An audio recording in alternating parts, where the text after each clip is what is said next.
radio for the masses. Headline edition, July 8, 1947. The Army Air Forces has announced that a flying disc has been found and is now in the possession of the Army. If the game is rigged, change the game. Game changer.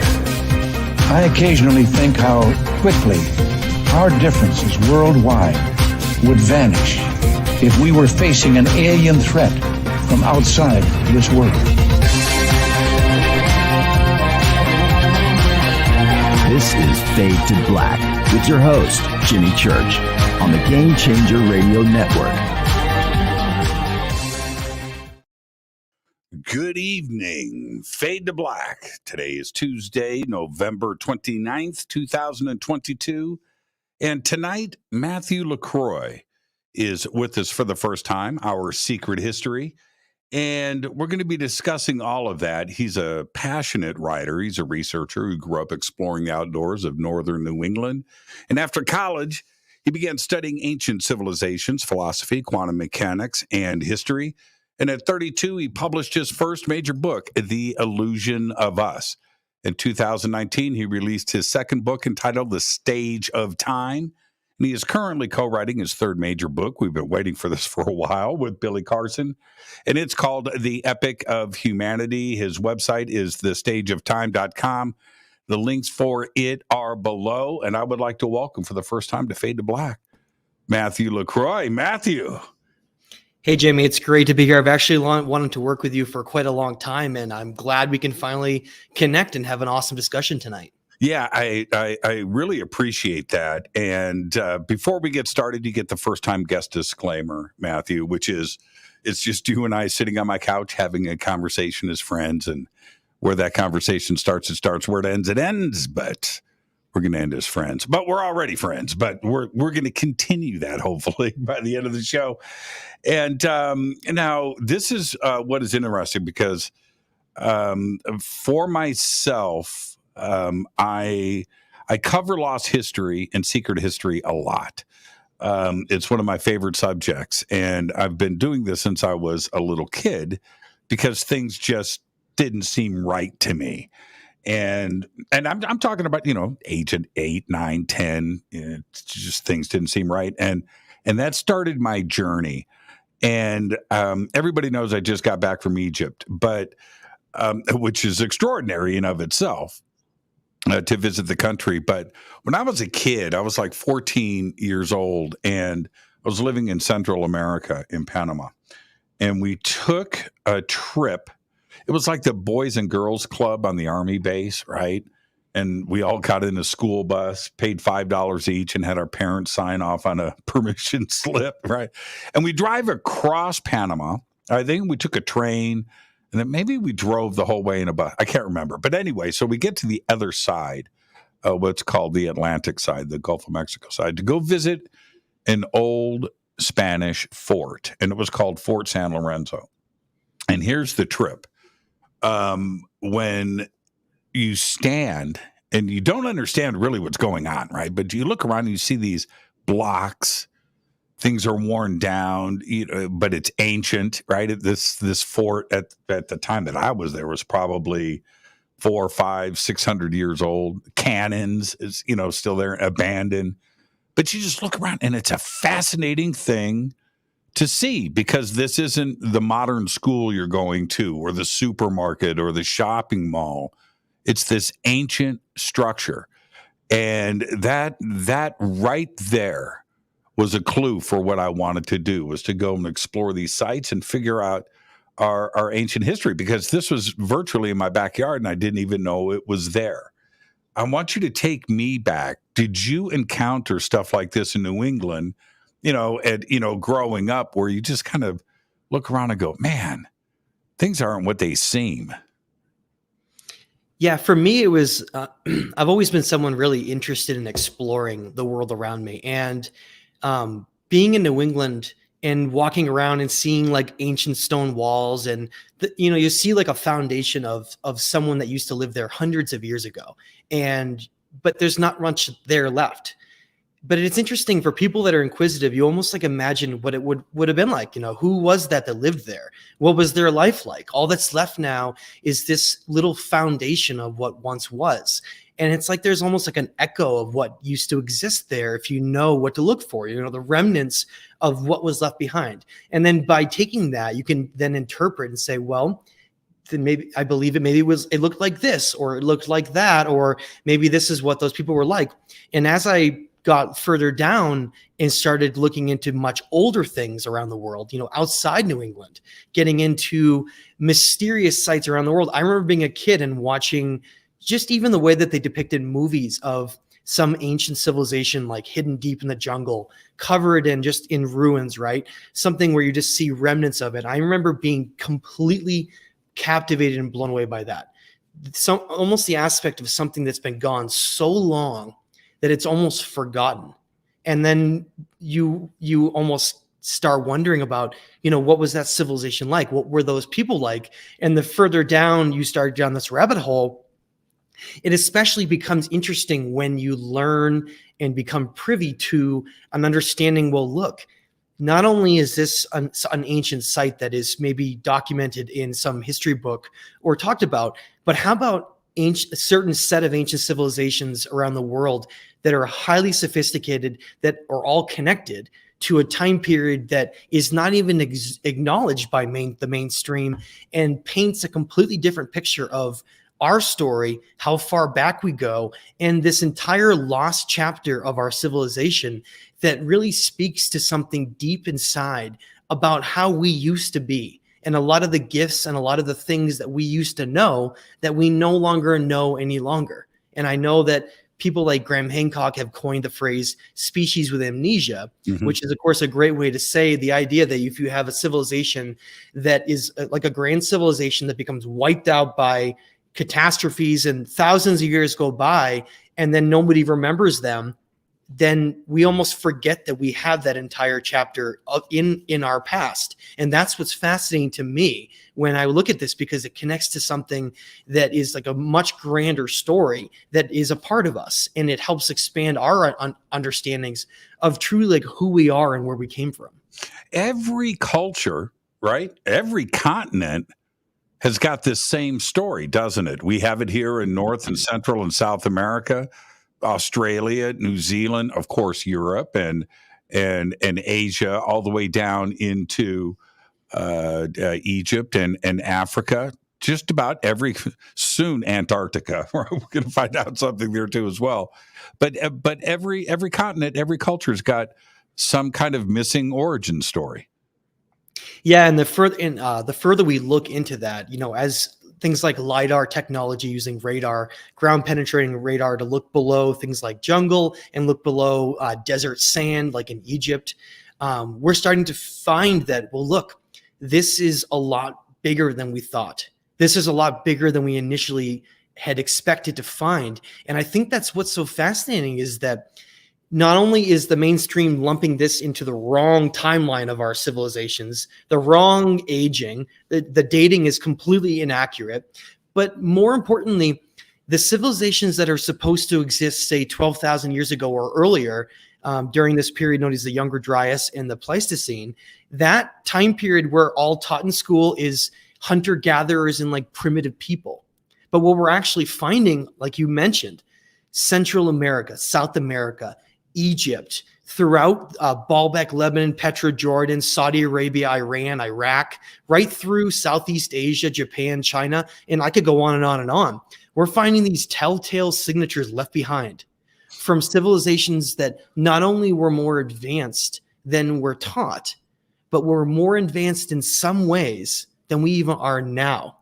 Now, that may not be, I'm not speaking necessarily from like a level of like computers and necessarily maybe like cars driving around, but I'm not saying that's not possible. Right. But what we're looking at here is a sophistication and understanding of the universe, consciousness, energy, and mathematics, and concepts of sacred geometry that we just don't understand anymore at all. Not only that, but they seem to be able to harness certain human abilities and in coherence with those types of understandings to be able to do things and exist in ways that we don't any longer. And it's almost like they were like superhuman in some ways compared to us in terms of how we can understand it. Like, for instance, just give an example that everybody knows that's very easy to relate to is you just went to Egypt with Billy, and I love the pictures. You guys looked like you had a great time.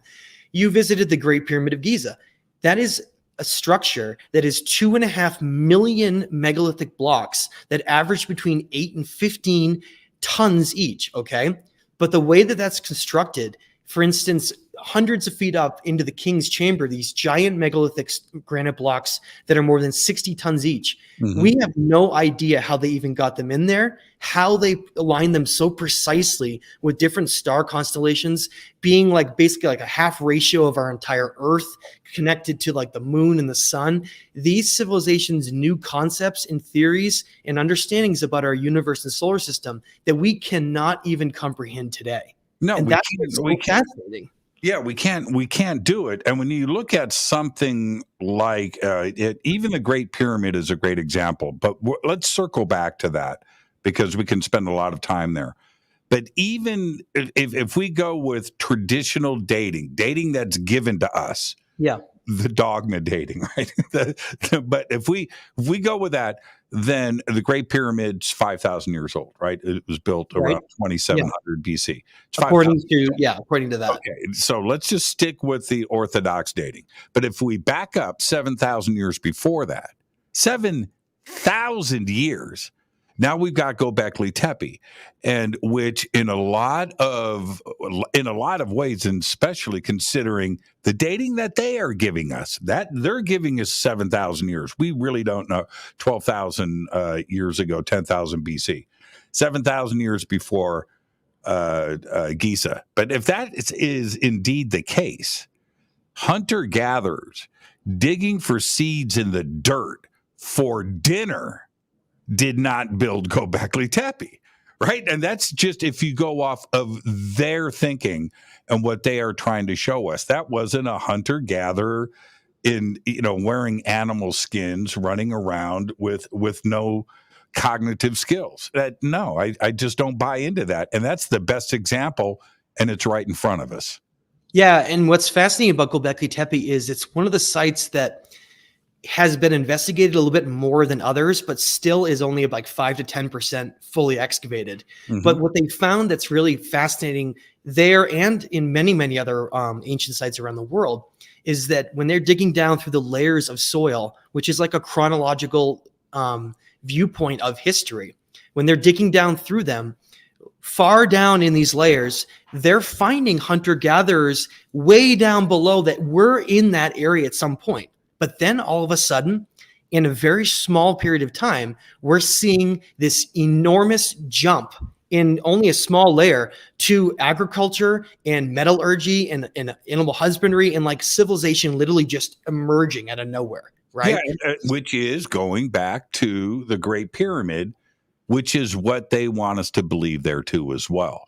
At 3000 BC, right, that very critical timeline, Mene, who became, the first pharaoh, Narmer, Abydos, and united Upper and Lower Egypt. Again, we're just basing things on the Orthodox archaeology and university timelines here. But say 3,000, that before 3000 BC, what we have been taught and told for the last 200 years is that it just happened. They just came out of the desert. Yeah, and they decided to do it, right? Yeah, and built this pyramid. And if you go, and here's the other critical thing, Matthew. I love your comment on this. You have the bent pyramid, right? You have the step pyramid. You have the red pyramid and dozens of others, all the way up to the Giza Plateau, that they built those 25, 35, 45 pyramids, which are all ginormous, in 75 years. And you just back up, forget about all the other temples and everything, just that right there. When you walk up to the bent pyramid and you turn around and it's just as big as the Great Pyramid. It's huge. And you turn around and you look at the Red Pyramid, which is just as big and just as majestic, that this just happened overnight. And then they went up and decided to build Giza. It boggles the mind. Where did the population come from? Where did the manpower come from? They only talk about those 2.5 million blocks in 20 years for the Great Pyramid. They don't tell you that they needed 20,000 other people at multiple sites over the last 75-year period. It just doesn't fit. Yeah, it actually maybe even a lot more complicated than that as well, because the more we're looking at the abilities of and the knowledge that they had back then, this concept of like slave labor and using masses of people to accomplish things seems to be this very antiquated mindset of how they built these structures. And furthermore, it's becoming more and more apparent to people who are study things like vibrational frequency and sound, cymatics and all these different aspects, is that these cultures don't even claim to have used mass labor or anything. They seem to have created these structures in means that is unlike anything like a crane or anything that's more of like moving large objects. It seems to be almost like a mystery to us on even how they did it, let alone how long it took, because it's at the point where we're looking at just these civilizations that just emerged out of nowhere with knowledge that seemed to be handed down to them. And that's something that I've been tracking around the world, is that there seems to be this trail left behind of sages and individuals that are like teaching these civilizations how to do this. And then they're creating all of these incredible things. And then a catastrophe occurs during the Younger Dryas. They get wiped out. And then all the cultures after have no idea how the previous culture built them. And they try to mimic them, and their work on top is very crude. And I'm including the dynastic period of Egypt with the pharaohs. Well, you can walk around anywhere from Giza to Abydos to any of the temple sites, and you can see the continuation, the add-on period, which is sloppy. Yeah, It's just, and that happens in Peru. It happened in Mexico, and it's not just isolated to one specific culture or one specific site. This is on every continent, Matthew. it is. And the more we're looking, the more we're finding, and the more we're seeing how connected they seem to all be. I want to give an example of that. There's an ancient site called Ebla. It's in Western Syria, and it's a site that is really not getting much attention by anyone, and even in mainstream archaeology. And we talk about how we have these telltale signatures that are connecting these civilizations around the world. But the problem is finding the actual hard evidence to support that, because we're talking about a period of time that's so long, 12,000 years or more, that you can't have a lot of evidence survive that. But there's one place, Eblas, Syria, has an ancient library that's been uncovered that's one of the largest in the world. But what they have there that's unique, that I've never seen anywhere else, and I want to really promote this site and be something that I'm going to talk a lot about in the future and write about in a new book that I'm writing even after Billy Carson, the book with the Epic of Humanity coming out, is that this site contains ancient writings from not only the cuneiform Sumer, the Sumerian civilization of Iraq, but we're finding Egyptian hieroglyphs, Egyptian artifacts, and we're finding artifacts from Cyprus and the Mediterranean and all the way east towards India. And what that's pointing towards is a direct connection with every one of these civilizations, showing that they made it and we're connected all around the world at one point. And we're talking about these grand, almost super civilizations that were all connected through maritime connections and maybe even other connections, that we're basically teaching each other knowledge, because we're finding like the same type of architecture, for instance, at a place all throughout Peru, like Machu Picchu and Sacsayhuaman, as we're finding in a place like Ahu-Vinapu, a wall on Easter Island. And then we're finding the same type of design on the Moai with their hands clasped around their navels in Sulawesi, Indonesia. And then we're finding the same hands in Göbekli Tepe in Turkey. Göbekli Tepe. Yeah. It's so funny what Göbekli Tepe has done for me. And we're all doing it now. We see it so much that you go and you look at Anunnaki, Sumerian stuff in Mesopotamia, all the way over to Easter Island and in Indonesia, where you're seeing these things repeat, right? And it's not only the hands, it's the H blocks, it's the H's, it's the purses, the way the hands look, the overall idea of how the human form is represented. You see it repeated over and over again, and there wasn't supposed to be a transoceanic culture. So did it happen another way? I don't know, but it's not the way that we are being told, right? It's just evolution. It's human evolution. It's in the DNA. The purses are just purses. The hands, the belts, you have the H blocks of Pumapunku, which are clearly the same as what's on the belts in Göbekli Tepe. Now, I'm not saying that they are connected. I'm just saying I think we really need to investigate this because something's not making sense. Yeah, it seems like we have potentially one, if not multiple chapters of human history that have occurred and been destroyed. I mean, like almost completely wiped out. Only a few survivors made it, that lead to this entire story that connects back far longer than we could ever imagine. I mean, if we were to just simply take something like the Sumerian king list, the Berosus list of kings and sages, as well as something like Enmakar and the Lord of Arada, and these king lists that we find over in Iran, and the Egyptian papyrus king list that we find there, we find the same thing, is that there were these ancient rulers that seemed to rule far longer than we could ever imagine ruling, but it takes us back something like 50, 100,000, maybe 200,000 years. So what we're talking about here is not just like when we look at Göbekli Tepe, you're like, okay, well, that doubles the age of civilization that we're taught, going from 6,000 years to 12,000 years. But how about something like 100,000 years, right, or 200,000 years, and not just hunter-gatherers existing at that time, but coexisting with those hunter-gatherers like we have today. We have primitive tribes that live in the Amazon and in remote islands that live in a very primitive form, and they don't have any technology. So in a similar mindset, there were primitive people, but there were also these civilizations that were incredibly sophisticated that existed all around the world. And that narrative and that story is being tightly controlled and protected. Let me stop you right there, because that's the big question, right? Why? Right? Why suppress this? It should be the exact opposite. We should be out there exploring and trying to figure out these questions that everybody has. Instead, it's closed down from the outside in. Why? Well, I've done a lot of research into tracing back to where this started. And the place that I can trace it back to is a very definitive period in the transition of the Roman Empire into the Holy Roman Empire.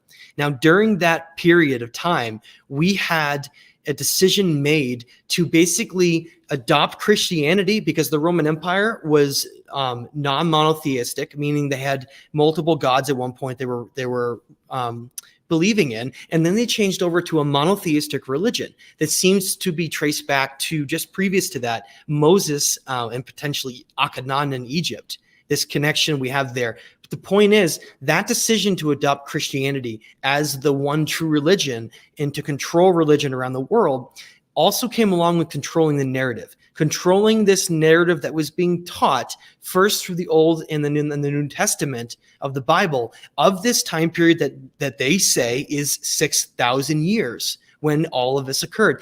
That narrative has been tightly protected ever since. But it's not just about going along with an old set of religious writings that were like basically adoptions from ancient Sumerian, Babylonian, Egyptian writings that were rewritten into a whole different form. It wasn't just about continuing that narrative. It was about hiding an entire chapter of who we used to be that connects back to Well, why were they building the pyramids? They have nothing to do with having tombs for pharaohs. So what was the purpose of the pyramids? What was the purpose of all these temples around the world?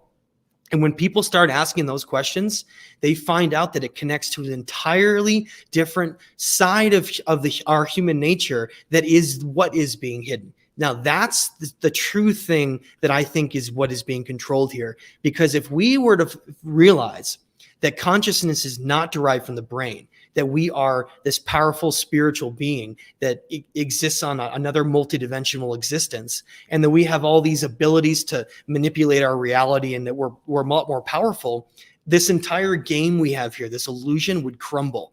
It's far deeper than most people ever realize. It gets into this whole concept of hiding an entire other side of us where we had all those gifts and those realizations and those concepts. Because if we believed that and knew that, we wouldn't be able to be controlled.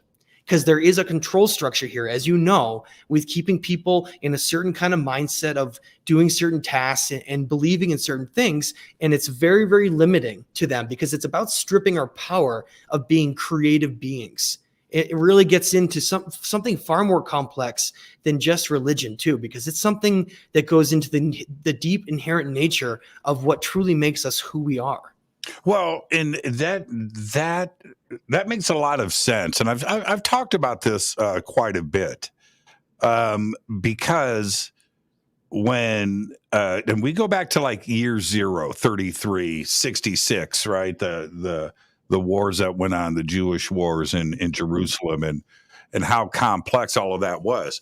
But it was something, creativity, the creative mindset, I should say, was something that needed to be controlled. You couldn't have a free thinking situation going on. Rome needed control. Yeah. And the best way to do that is to create something. Everybody was creating new religions back then. There were new religions popping up all over the place, and hundreds by the hundreds. But Rome taking that tack, it was easy for them. And I know it's a very simple thing to say. We've got the internet today, right? We've got this, and the government can control us, but we can also control our knowledge and how we seek information now. Back then, nobody had a way of learning or writing or That's school or this or that. Everything came from the government. And Rome had a very clever way of doing things. They said government is God. So to trust us is to trust God, and to trust God is to trust us. They figured that out very, very quickly. Other governments around the world, other empires started to take that same belief system with the populace, because they controlled the narrative. They controlled the knowledge. They controlled everything. And if it came from that one source, government and God, God being just as equal as the government, as we are told, then you've got it. And that's what Rome did early on, all the way through Constantine. Yeah, Constantine was this figure that was basically part of the transition of the Roman Empire to the Holy Roman Empire. Mm-hmm. And that's when they adopted this idea of using religion as a form of control.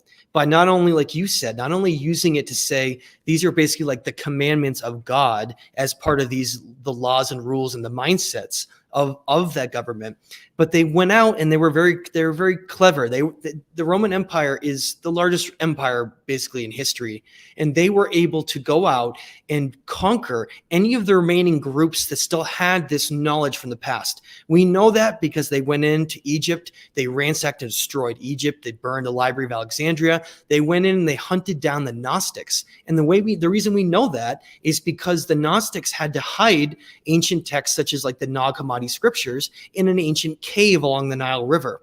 The Gnostics were originally Egyptians. So it was like this old Egyptian wisdom that they had to hide because they knew that they were being under threat. They knew that they were being hunted down, and they systematically went around the world and ridded the world of any of this older knowledge, and then they rewrote the whole story. Now, the most famous of those tales that people need to know. And I know people that know me already know this, but if for those who don't and are listening, St. Patrick's Day is all about that destruction, because the Druid people of Ireland and Wales in that region was the last group that was still part of this old religion. It's something, the old religion is a term used for something that predated Christianity. It was during this time when the teachings from these ancient civilizations, for like ancient Egypt and Sumer, was carried down, and those groups were protecting that knowledge. Now, the Druids were the last group that still had and was following those teachings and having classrooms and other groups that could learn about them. And they went there, and that whole point of St. Patrick's Day is that he was tasked by the Roman Empire to go there and cleanse all of the Druid people. And they basically eradicated and removed all Druid and pagan people from the region. And so you're celebrating the cleansing of and the genocide of the last group of ancient knowledge bearers on the planet. And then Rome essentially controlled at that time. Christianity and Rome ended up controlling the world, and they went out. The Spanish Empire went out and conquered all of the Americas, right? Columbus conquered what became the United States, and then Cortez conquered the Aztec and the remnants of the Maya and burned all their ancient texts. And then Pizarro, systematically, these three groups sent by the Spanish Catholic Church, and then conquered the Inca and the groups of South America. It's like this systematic attempt to wipe out and rid anything that was a remnant of the past, and then rewrite the story for yourself. And that's what they did. Yeah, I want to, speaking of this, actually, I want to circle back to Central America right now. It's a nice segue, Matthew. You've got a future in this, is Balboa. So I go to Balboa High School, right, in Balboa, Panama. And one day I crack open this, who is this Balboa guy? And I start reading, and his statue is in front of the high school. Of course. Right. I'm like, this is the gnarliest, most murderous, most crazy dude ever, right? And just went in and wiped out a country and made it across the isthmus of Panama and founded Panama City in the town, Balboa Island. And I'm like, wait a minute, we're celebrating this guy? So that's when I started to jump back. The Mayans, this is in the late 70s. The Mayans started to surface in popular culture. Okay, but before then, nobody knew who the Mayans were.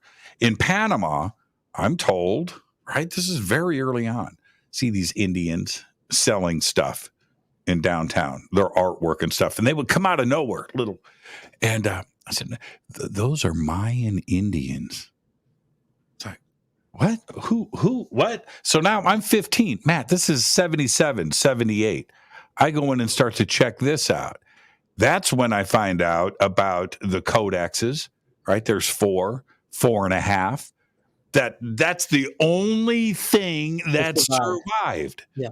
4, and they burned all the rest of them. Yeah, they piles and piles of huge bonfires of everything Mayan, and we almost didn't know anything, didn't know how to read the language, didn't know those 4 codexes. If those didn't, and they're in different museums around the world right now, but if those didn't survive, we wouldn't have anything, which goes back to LIDAR, the ground penetrating radar.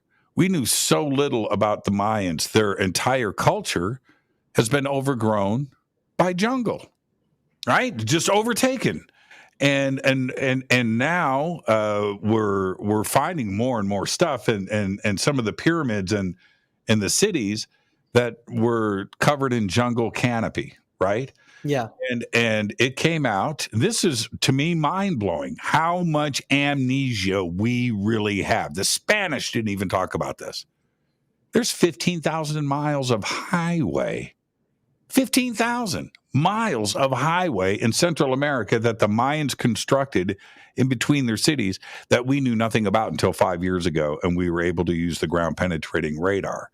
That shows you that we know nothing. Yeah, and and what it also shows us is that the Maya were connected to the Inca, and how those cultures were trading and part of the same groups that were sharing knowledge. And so it just goes to reinforce this concept that we need to look at these ancient lost civilizations in a completely different way. And the fact that they were all connected around the world in many, many different ways, and they were sharing knowledge and sharing goods and all these different things. But what's amazing is that the being that is shown as like the teacher of the Maya is the exact same one that's shown in the Aztec. The Maya worshipped this god to them, this figure known as Kukulkan, and the Aztec worshipped Quetzalcoatl. Okay, now down in South America, the Inca worshipped Viracocha. Now, the indigenous people that are still around that tell the stories from their past that their ancestors told them, if you were to go and speak to them, they would tell you that the descriptions of those three gods is exactly the same. Mhm. They show it as like this this elderly bearded man that had a cane, and he like traveled around with this group of sages, and how he taught these civilizations all this fantastical knowledge. But they discussed how not only that, but he had like abilities, like magic abilities, where he could by a show of force, because they weren't believing him at first, he would do something to like cause some reaction in the sky or move some giant mountain block or something in thin air, showing that he had like almost like these supernatural abilities. Okay. And that aspect is shown all around the world, how there seemed to be some kind of highly sophisticated, special human-like or humans that seem to be traveling around and creating these civilizations and then teaching them all these things. And then they would depart and leave.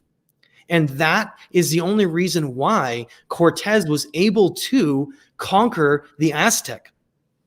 We're told that they were basically just kind of randomly there, like to get resources and to find new lands. But here's the thing that's fascinating. The Catholic Church and the Christian Catholic Church, they had to have known all of this. And the reason we know that is because they sent Cortez back, sent him to Mexico to conquer them in the exact date that this god figure that they had, Quetzalcoatl, this teacher, was supposed to return. So they knew that if they could mimic this teacher in return, that they would be confused that it wasn't this returning being that taught him everything, and he was able to conquer the entire civilization because of that. That just shows us that there's like this hidden war that's literally this underbelly of whatever any people know that has existed in these powerful churches and empires, where they knew this ancient knowledge, and it was more like a game to see if they could conquer the others, destroy their history, and then rewrite their history for themselves. It's like a very evil thing. Yeah, totally. And when the Spanish showed up in Bolivia and Peru, they're at 12,000 feet. Yeah. Like 12,000 feet. And they arrive Pumapunku, right? And they're rolling through, and they're looking at this, these temples. And they ask the locals there, where'd these come from? Who built these? They said, the gods. Yeah. The gods built these. And now, does that mean the God? Well, when you go into a culture like that, where the Spanish can look around and see no trees, no evidence of writing or paper, or you know what I mean? Nothing like that. But you're looking at the sophisticated rock work and quarry work and how these things were carved. And they're looking at the Indians. Well, you know what? Just may have been the gods. There was a culture there, somebody with high intelligence that was there before them. And that was already 600 years ago, 500 years ago, when the Spanish showed up, which would indicate, if they didn't know, right? And I'm not talking about the Spanish. I'm talking about the locals, the Peruvians, the Indians that lived there forever. If they don't have it in their oral history, then it is really old. I mean, it's pushing back the date a very long ways. Yeah, and there's a great researcher that I don't know if a lot of people know about. His name is Arthur Poznansky.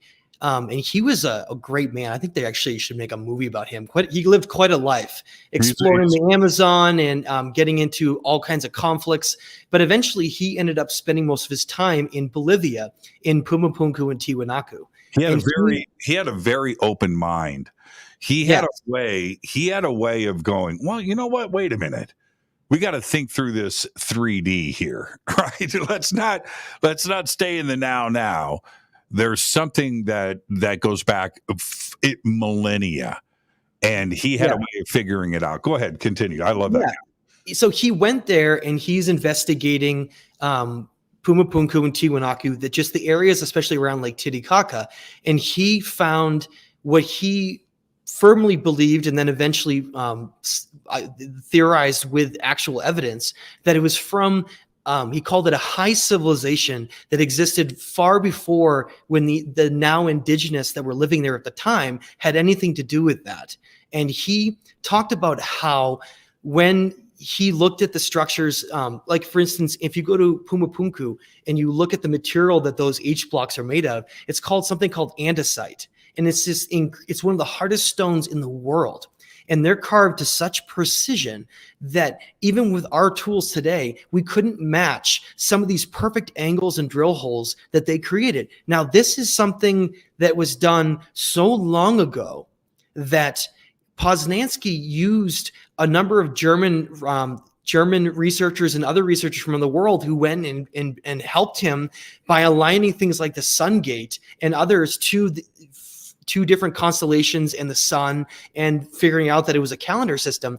They realized that if you were to try to take and map out how they were keeping track of time, and based on the celestial aspects of our solar system, that Tiwanaku and Pumapunku had to be 15 to 17,000 years old. Yeah. Now, he was laughed at. I was laughed at many years ago. It's like 15 years ago.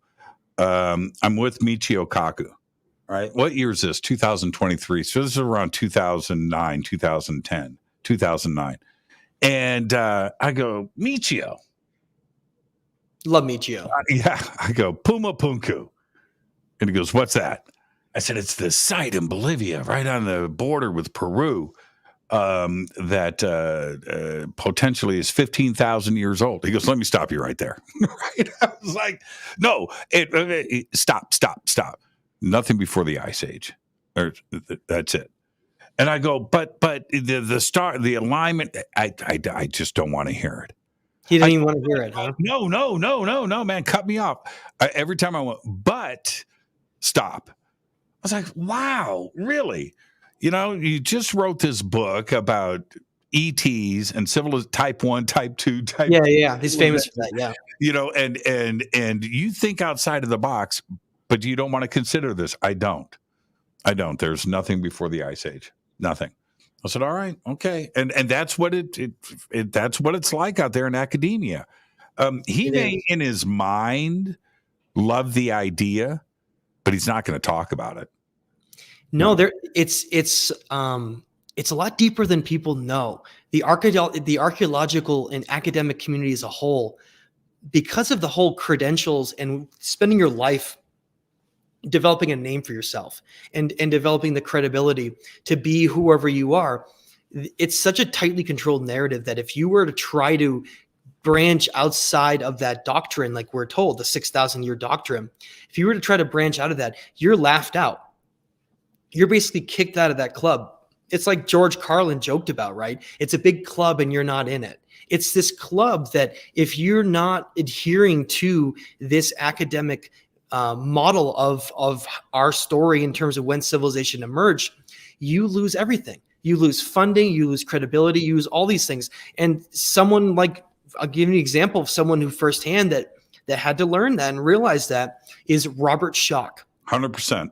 Robert Schoch is a geologist who went to Egypt with John Anthony West as a trained geologist and a full academic, brilliant man, but he didn't believe these accusations that John Anthony West was giving about the water erosion marks on the Sphinx. Okay, he didn't believe it, but John Anthony West, he was friends with him, and he he respected him. So he went there, and John Anthony West showed him the Sphinx enclosure, this enclosure around the Sphinx. And Robert Schoch looked at it as someone who studied geology, and he said, I know that only one thing can do that. I know that I'm going to get in a lot of trouble for saying this. Right. But there's no way that that's wind weathering. That had to be water weathering, but that's impossible with any kind of a climatic environment that we've had in the last 10 to 12,000 years. Impossible. Yeah. And Matthew, this is the trippy thing. All you need is that seed, that germ of an idea planted in your head. That's all you need. Then go there and look at it. Yeah. Because if you don't know what you're looking for, right, that's the first thing. But the second, these slopes at the top of it's rounded, right? This at the top, the Sphinx enclosure, and you look and it's big. Okay, we're talking about 10, 12 feet of erosion marks coming down into the enclosure. And then you look at it and you go, no, it's not wind. You can see it. It's water erosion that poured down into the Sphinx enclosure for a very long time. I don't know, 1,000 years, and that's obviously what it is. And here's the point. With that, even if you bring that kind of proof forward, it's not good enough to change the narrative. It's simply not. And that is a very clear thing when you go and see the Sphinx. The other thing, speaking about Schoch, when Schoch did his presentation in 1992 in San Diego, it's a professional geologist. They all get together in San Diego. Well, different place, but this year it was in San Diego, and they do their presentation. John Anthony West is not part of the press conference. It's just Schoch. John Anthony West is sitting out in the audience, and so this debate starts. And one of the things that was said to Robert Schoch was this. Remember, this is 1992. Show us anything, Dr. Schoch. Show us anything that predates Egypt at 3000 BC. Then we will have a conversation. But there's nothing in the world, a megalithic structure, that predates Egypt. That's it. There's no conversation. What happened 3 years later? Göbekli Tepe. And Göbekli Tepe didn't only predate Giza, but it predated it by 7,000 years. Robert didn't have that bullet in his gun in 1992. And based on that and what was said in 1992, Göbekli Tepe comes along in 1995, and that wasn't good enough, right? It's still a closed-minded, I'm talking about orthodox academia on this subject. And even Göbekli Tepe is, it's hunter-gatherers. So they carve some rocks. We're not giving the cavemen enough credit. And that's their out. That's the out clause, Matthew. And I don't think it's just based on this stubbornness. A lot of people, and here's the thing. I mean, we're on Fade to Black. We can mention things that people will roll their eyes at, but it's amazing to me how people don't believe in conspiracies. They think that the world exists in a state where there's never been conspiracies. But honestly, if you look all throughout history, that's something that's dominated human history, is doing something and then telling the people something else, but hiddenly doing something in a hidden way in the background. We've seen that all throughout history. And yet now, if we were to bring this up as an academic thing about controlling the narrative of history, people are going to roll their eyes thinking that it's too big. Something like that's not possible. But it's right in front of our eyes, all around us.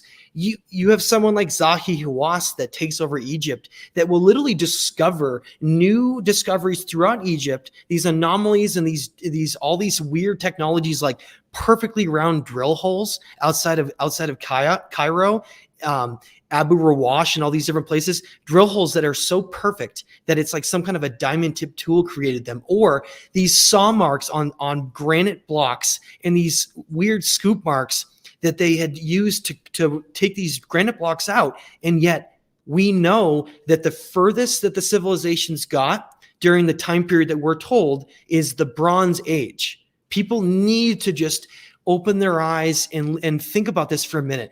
If let's just put that in just for a second, just hypothetically, let's put all those giant megalithic structures like these granite blocks and all of these things that have been moved in precision, let's just put them into that time period. How did they cut them?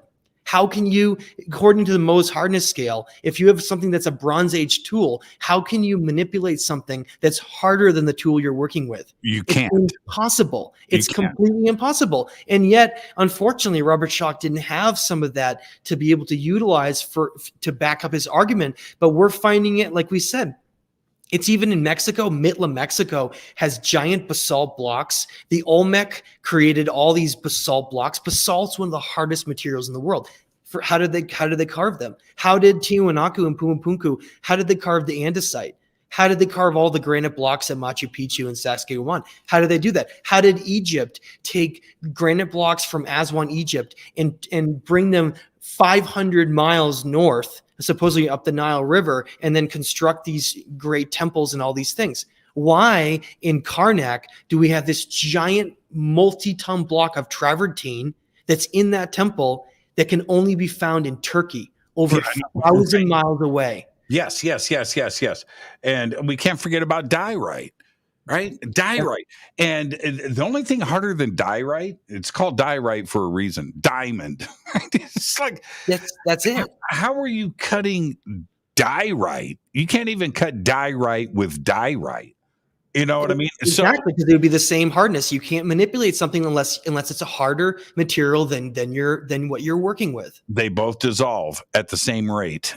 Here's the thing: when you go to Aswan and we look at it's 500 miles south. Now it is right on the Nile. Okay, it's a short drive and all of that. But when you go to Aswan, and you see the 70-ton granite blocks in the King's Chamber and the relieving chamber. Yeah. How did they get those there?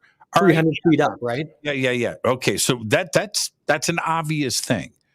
But to have when you look at the obelisk that is there, right? The unfinished obelisk. I love that as an example. Yeah. You look at that and you stand next to it. Now it's like it's a half a football field long. Okay. It's ginormous. I don't know how many feet wide, and how many tons and all. It's thousands of tons. But you look at this, and the only thing that you can think about is what was their plan? What was their plan? You've got to get this out of here. And then, what's the plan? How are you going to get it out of here? And then when you get it to where it's going, how are you going to stand this up? What is the plan? Well, you know what? We're looking at it in today's mindset. Yeah. How difficult it is. I just don't think it was that difficult for them. I don't. It was easy. They didn't do that because it was impossible. You go to Luxor and you look at that obelisk at Luxor, which isn't that much smaller than the unfinished obelisk, by the way. That obelisk in Luxor is frigging huge. I don't know, 7-8 stories tall. Standing one, it's the largest standing one in the world. It's huge. How did that happen? How did it get there? And then how are you standing this thing up? Well, like I said, we're looking at it with today's technology. And cranes and semi trucks and these things and big freighters and barges and manpower and this and that. They did it without the wheel. They did it without trees, right? They did it without wood. Any wood that they had came in from Lebanon, right? So how did all without horses? Right? You just throw that in there too as well. They did it because it was easy. They had it all figured out. Yeah, and I want to just add a layer to that as well, is not only do we not know how they could have done it, but it gets even more complex in terms of looking at the largest of these structures all around the world gives us a very compelling thing, that is something that I'm writing about right now and talking about a lot. Is I want to give an example. In Egypt, the unfinished obelisk that you mentioned in Aswan would have been the largest obelisk erected in the world. Now, mainstream archaeologists tell us that it was abandoned because there's a crack in it. However, if we then travel to other places in the world that we have these giant megaliths, right? For instance, go to Easter Island. The Moai extend 30 feet down below the soil, and they have carvings and all these glyphs and all these things underneath them. They have 30 feet of soil that are covering up from the bottom of them. That's from, obviously, these ancient cultures that are far older than the Rapa Nui. But the point I'm trying to make is, in the quarry where the Moai were being taken out, by far the largest one, 75 feet tall, 2.5 times as big as any of the Moai on the island, of the 400 plus, was about to be taken out, just like the unfinished obelisk in Egypt, and it was abandoned. Okay, now go further, go to Baalbek, Lebanon, just northeast of there, and you have the largest of these blocks that were about to be taken out of the quarry, and then they were abandoned. I want to add one more place to that. The Yangshan Quarry in China. Incredible location most people have never heard of. The largest single megalith in the world exists there, okay? To give you a frame of reference, the second largest in the world is in that quarry in Lebanon, and it would have been 1,200 tons.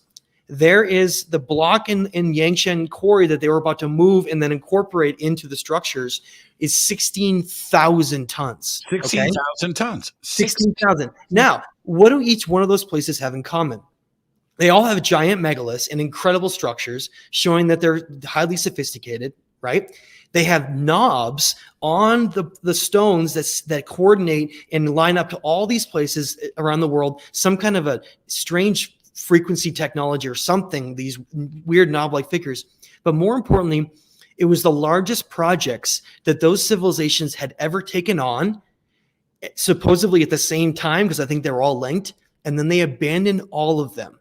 And other researchers like Robert Schock and Graham Hancock and Randall Carlson, and you just had Randall recently talking to him, what we have in common is that during this time period that we believe they existed, before the Younger Dryas, before the Ice Age, before 12,000 years ago, we had unprecedented catastrophes that occurred across the earth, beyond our comprehension, apocalyptic, like ancient apocalypse, Graham's new show, that occurred on the earth, wiping those civilizations out. That would show you that those civilizations were reaching the height of their sophistication at the same time. And then they were all wiped out, and then we have basically like an amnesia of that entire story. But that not only connects that they were linked, but it connects that they were undergoing those at the same time. So they're all, it's like right now, think about it right now. We have cities around the world that are all like technologically similar, right? They share technologies, they build skyrise stuff in like a similar way, right? Dubai might be a little bit ahead of New York City, but right. they're like a similar pace, right? It's the same thing back then. They were all connected and they were doing all these things. And so we're talking about a chapter of history that truly extends all around the world. And it is something that we can't even move. That Yangshan Quarry block, we wouldn't even be able to move that today. We wouldn't even be able to move it. Yeah, I've got to take a break right here, and we're going to get that squeezed in. It's amazing to me that when we look at all of this, Younger Dryas is a big deal. Epic of Gilgamesh is a big deal. The text at Edfu and Kamambo and Abydos discussing these same types of timelines, Plato, right? And then we have, Göbekli Tepe being deliberately buried. Yes. Deliberately buried. And were they planning on coming back? And if they were, why didn't they? But this all just adds up to the same storyline, same timeline, same mythology, right? It's all right there. And I think that we need to stop and start to really closely examine these. Let's take our break right here. This is Fade to Black. I am your host, Jimmy Church. Our guest tonight. This is Jimmy Church of Fade to Black. Please visit all of our sponsors. We're taking a quick break here. All of the links are below. We'll be right back. Check out Billy Carson's Forbidden Knowledge. ForbiddenKnowledge.com or ForbiddenKnowledge.tv, where you can get access to over 6,000 videos, movies, TV series, exclusive documentaries like the Black Knight Satellite. You can do it all for just $7.77 per month or $77 per year after the 3-day trial, which is also totally free to check out. It's all simple to do. Billy Carson is the best. It's simple. ForbiddenKnowledge.com or ForbiddenKnowledge.tv. That's the number 4BK. I will be hosting and emceeing the Conscious Life Expo this February 10th through the 13th at the LAX Hilton right here in Los Angeles, California. 200 speakers, including Linda Moulton Howe, Bashar, Deborah King, George Norrie, Daniel Sheehan, Scott Walter Johnstone, and David Wolf. Over 200 vendors, special events. This is the biggest event of its kind on planet Earth. You've got to come and hang out with all of us. Tickets and info at ConsciousLifeExpo.com. The links are below. On Saturday, April 1st, that's right, April Fool's Day, 2023, I will be hosting the Parapod Festival at the Hyatt Regency right here in Valencia, California. It's a live one-day podcast awards. It's a film festival. It's a full-on media event. We're going to have sky watching. There's going to be a Lifetime Achievement Award presented to Linda Moulton Howe. Right now, you can submit your podcast, your film, your TV series, any of your paranormal media for consideration. You can do all of that on the links below. For info and tickets, go to parapodfilmfest.com. That's parapodfilmfest.com. April 7th through the 14th, 2023, I'll be hosting and presenting on the Hidden Secrets Seminar at Sea Cruise. From Los Angeles to the Mexican Riviera on the Navigator of the Seas. That's right, up top, a giant water slide. You've got to check out the Navigator of the Seas. It's amazing. We've got Scott Walter, Adam Apollo, Nick Pope, Brad Olson, Vivian Chauvet, Jason Shirka, Robert Grant, Ruben Langdon, and another 12 amazing speakers and presenters. It's all simple to do. Just visit divinetravels.com/Hidden Secrets 2023. You know you want to go on a cruise with me. River Moon Coffee, makers of the Fade to Black blend. Truly the best coffee on planet Earth. Just visit rivermoonwellness.com or their Amazon store. It's all simple to do. You can check out the Fade to Black blend, the Game Changer blend, or any of their Black Moon Wellness products. It's the only coffee I drink. It is the best, and it's Doc. Again, rivermoonwellness.com.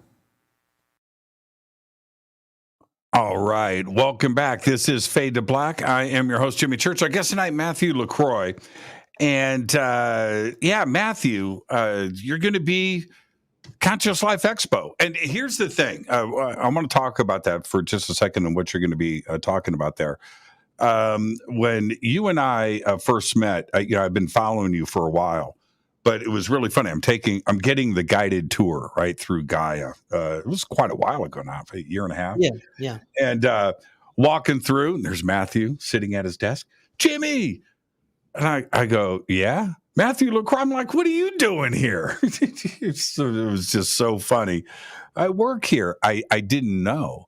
And but you've been a writer and part of the creative team there and research and everything else. And here we are a year and a half later. Not only are you here on Fade to Black, but you're coming out to the Conscious Life Expo, man. I'm very excited about this. Yeah, I was really excited to hear that you're hosting. That basically we're having like a round, almost like all the speakers coming up, and we're having a big discussion. And I'm excited about that, taking part in that. And I'll be my show is going to be on Friday.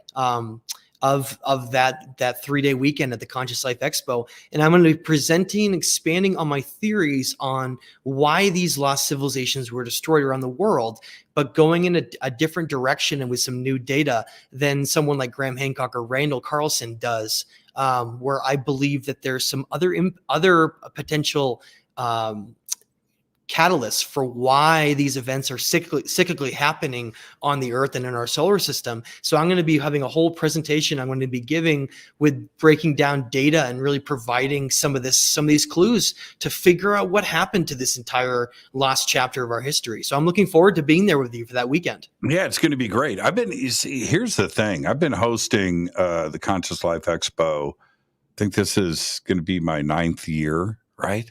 And it is so great for me to hang out with researchers and presenters, but also watching the reaction from the audience members there and how they are just happy, right? Just collecting this knowledge and to have you there and to present. I brought Scott Walter in. And I brought Billy, right? Carson. Yeah. And now I'm not instrument. I only make the introductions. It's about who the people are and their presentation. And but I enjoy doing that and then kicking back and watching people absorb this. That's one of the great things about the Conscious Life Expo is seekers of knowledge, man, and they're everywhere. You're going to love it, and I look forward to it. Maybe I'll get a chance to introduce you, and I would love that. And come and hang out.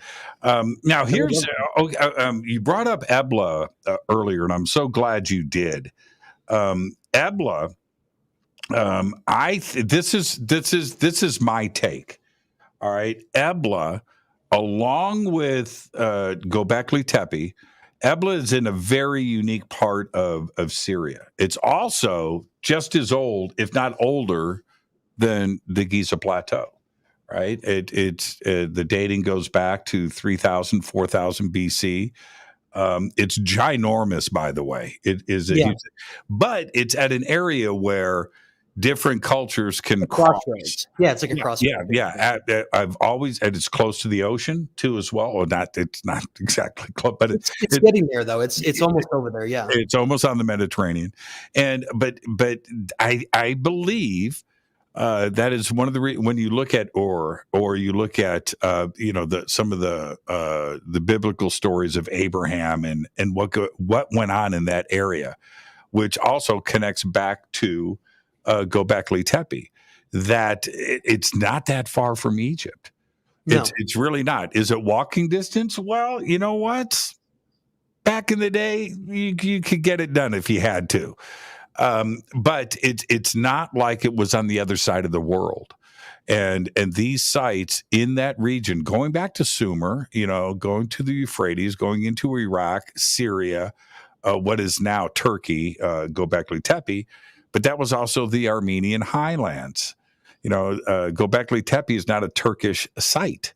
It's simply not. It has nothing to do with Turkey. That's a modern day border, as is all of this area. Yeah. Right. That it was cross pollinated, and the teachers of all of this came from everywhere.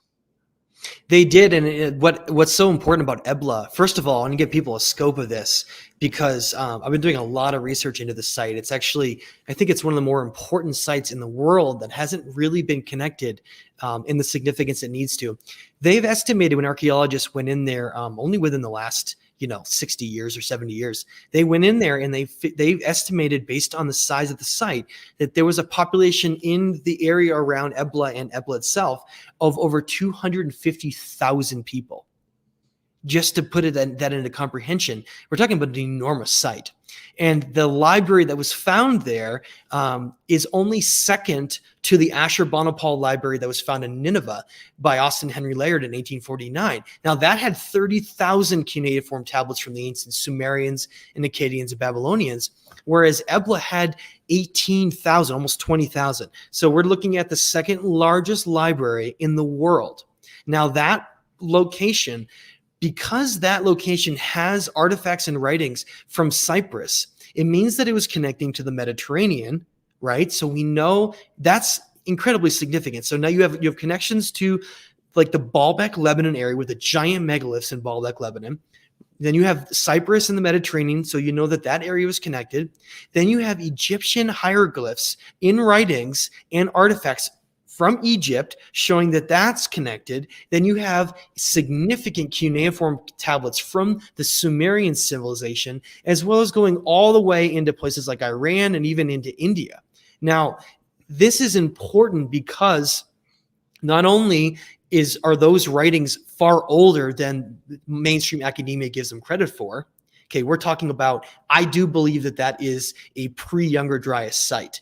Now, a lot of these sites had occupation, and then another culture came later and then built on the same site. And I think that's the same thing we're seeing.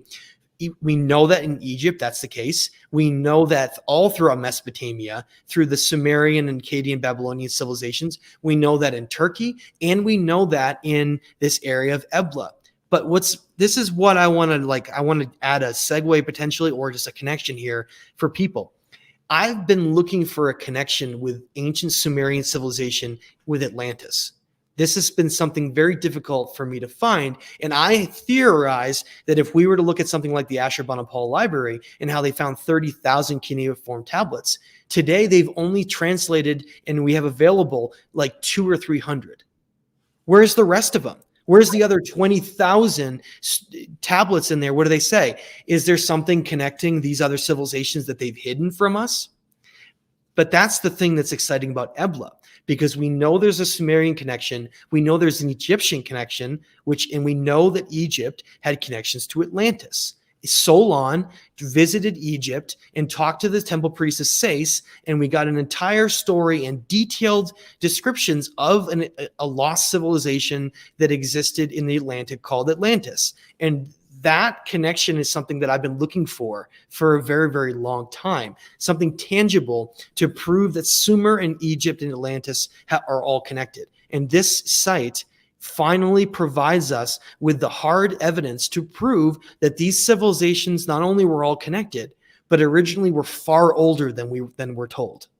I believe, I don't know when it's going to be, but I hope it's, sooner than later. I'm 60. Would like to see it happen soon. We are going to find the equivalent of Alexandria. We're going to find a collection of not only knowledge, but from cultures around the world that got together. Those scholars, right? Those philosophers, those thinkers, right? Those engineers, mathematicians, astronomers, right? We're going to find that, and when that goes down, everything is going to tip over. It seems that every opportunity that we've had for a collection of this information, it's all been taken, it's all been destroyed, it's all been spirited away. Chances are, big chunk of it is in the Vatican, and we may never find out. But I think that if we keep this up, something is going to surface. There are many more Göbekli Tepes in the world. There are many more Eblas in the world. It's just the way that it is, Matthew. And I just hope that it happens soon. The problem, though, there, Jimmy, is we have to recognize why Ebla and Nineveh are so significant, as well as parts of Babylon and other areas that we've found these cuneiform tablets. Paper only lasts 500 to 1,000 years. Okay, on a good day.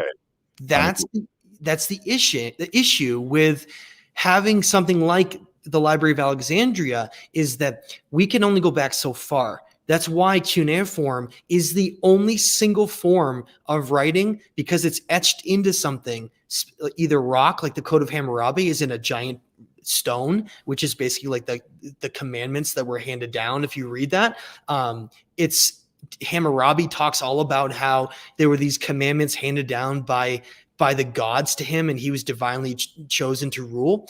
But not only that, but the tablets of like the clay that was baked that had these writings in it, that's the only form of writing, or the only form of preserving information that we know of that can survive more than 1, 2, 3,000 years. There's no other form that we know of. However, I suspect there are certain technologies and certain abilities that perhaps they had that we don't understand yet. One of the reasons I say that is that in a lot of these megaliths, these incredible sites around the world, not Stonehenge, but something like Sacsayhuaman or Machu Picchu, where we have these much older structures, or Pumapunku or in Tiwanaku, there's no writings anywhere, but there's nothing etched in either. Why would a culture or civilization not leave something else behind? Perhaps there's something we haven't thought of yet. Like perhaps they could encode into like the quartz, because we know, like, think about it. Why would they choose granite predominantly for these megaliths around the world? Granite has the highest silica content of any stone that we know of, and it happens to be one of the hardest stones. Silica quartz is what we use in watches. That's what we know it has certain vibrational frequency abilities.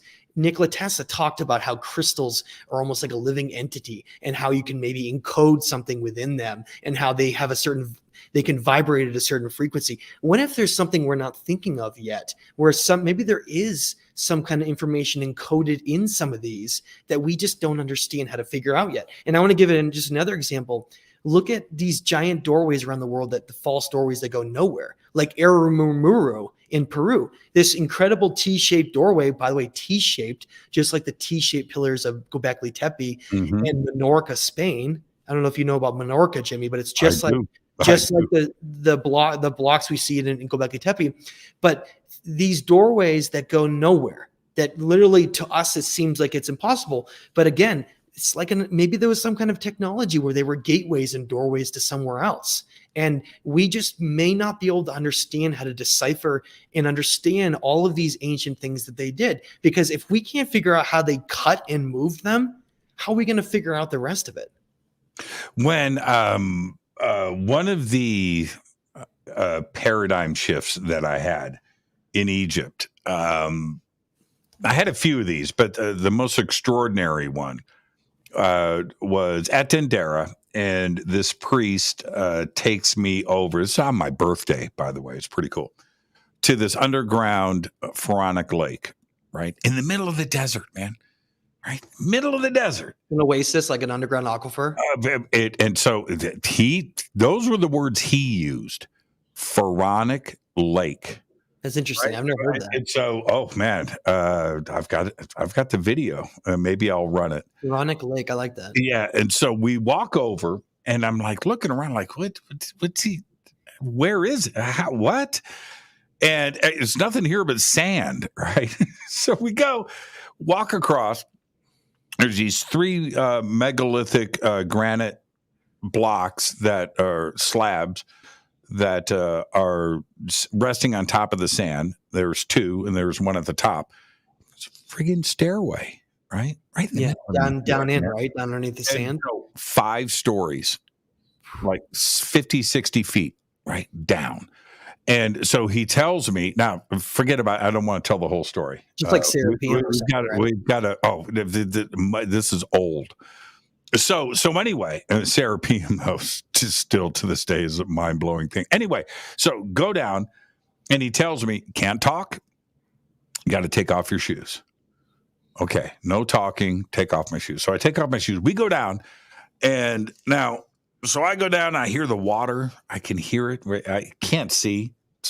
There's no lights or anything like that. We're way, way down under the desert. And I hear the water. I'm like, what the hell?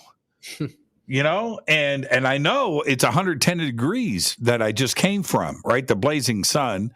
And now we're down, under the desert, way deep. Anyway, so we go through this thing. And he said, this is where the pharaohs came to cleanse spiritually. Okay. All right. So I walk out into this lake, this water. I see Jimmy, our guide. He goes first. I'm second. He splashes himself, takes a shower. And he walks by me. He whispers, we're not allowed to talk. He goes, it's all yours. So I walk out. I do the same thing. right? Do the and I am drenched head to toe. This is the trippy part. This is what the Egyptians knew. I turn around, I'm walking up the stairs, and it happens. Pineal gland, visions, thing. I'm like, what the hell? And I grab the side of the wall. I'm steadying myself. I'm like, what's going on? I walk up. I get up top, and I go through this thing. I don't know, man. I don't know how to explain it. But here's the thing. Forget about the rest of the story. Now I've had time to unpack this, and I've talked to many researchers. I've called them up. Okay, this is what happened. And we've all kind of talked through this on the same level. And that is this. The Egyptians knew that by going down, getting out of the sunlight, going into the dark, that's a change. Number one. Melatonin, serotonin, that whole thing, right? And we understand the chemistry of it today, but it's also electricity. It's EM, your body, your brain, and you go from the extreme heat and the sunlight to blackness, and you're changing your body temperature. And there's probably stuff in this water too, as well, minerals and things. And you do that. And then you turn back around and you go back into the sunlight and back to the heat, and you have just took your body through an extreme transformation. Light, dark, temperature, this, all of that. And then you go back out and you open up your eyes, and the whole melatonin, serotonin change happens. The DMT, pineal, I don't know. I'm just telling you what happened to me. And the Egyptians understood this. Yeah. That is the fantastically mind-blowing thing. Forget about what I went through. And we can break it down today scientifically. We can say, well, this happened and this happened. We're talking about 5,000 years ago. And so the Pharaoh, or longer. Yeah, or longer. 100%. But the pharaohs would do this spiritual thing. Right. And the Egyptians weren't the only culture around the world that were doing this kind of things. Right. American Indians, right. The indigenous cultures, sweat lodges and the things that go on in the Himalayas and Japan and China. And you know what I mean? Your teacher, walk up the stairs 1,000 times today. Right. Or whatever it is. But yeah. And it was incredible. And so that's what I learned. Is that they knew this millennia ago. It's incredible to me. I don't think they only knew it. I think they mastered it. I think they understood a lot of different aspects of our consciousness and energy, and the body that can light up and turn into that, the rainbow body, right? The chakras lighting up and the energy along our spinal cord, right? Like we see the rod of Asclepius symbol in the wings at the top. I think it's been known all throughout these ancient cultures is this understanding and this inherent need that the most important thing to them of anything, wasn't money or these materialistic things. To them, the most important thing was them reaching these higher states of consciousness to be in the realm of what they called like the gods, right? Being in this higher dimensional state where the body lights up energetically and turns into something where we become almost like some kind of like a monolith, right? So think about the monolithic statues, right? Like the obelisks, where they have this point at the top, and Nikola Tesla's playing with electricity and how that can focus electricity, and how we have them all over Egypt, and how they seem to coincide with pyramids and temples. And you have these obelisks that focus energy, and then the founding fathers and secret societies around the world just happen to build those around just because they liked them and they're like they're pretty, they look cool, yeah. Right? No, there's something inherently truly sophisticated and advanced in that knowledge and understanding. That you mentioned Dendera. Go down into the temples of Dendera. Look at the Dendera light. They clearly understood the concepts of electricity. They knew electromagnetism, electricity. They understood all of this stuff long before we did. You know what Billy and I did. You can ask Billy about this. So again, it's on my birthday, and they unlocked this temple at Dendera. Hadn't been open in 20 years. So we go up. Excuse me.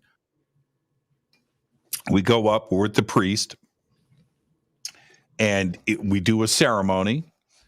And it's Billy and I. They hand Billy the keys, and Billy unlocks this temple. It's big. It's next to the main Dendera temple, which is redunculous. It's beautiful, big. This is next to it. Pillars. It's big.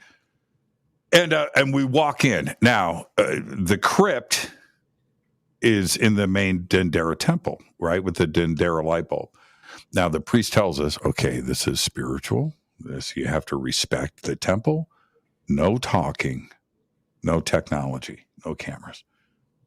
I said, okay, all right. Billy and I are cool. So Billy and I walk in, and it's like brand new. Oh, man, it was just like, it was crazy. It was so nice. And Billy and I are standing, we look up, and what's in front of us? Another Dendera light bulb. Dude, on the wall, right in front of it. And Billy, we can't talk. Right? We can't talk. Yeah, Billy and I are looking at each other like, and there it was, just perfect. We all talk about the one that's on the crypt. It's great, but here it's a second one. Same thing, same cables, the same transformer like stand holding it up. Yeah. Identical, but brand new. Right there. Incredible. High up on the wall. And what an honor and and this is the thing. Billy and I can't talk about it. We want to scream. Couldn't take any pictures. Couldn't do it. The priest is standing right here, man. You didn't sneak one with your cell phone or anything like that? No. There were very strict rules. Very strict rules. No talking, no technology. You just, but wow. Yeah. I saw a second one. Incredible. Yeah.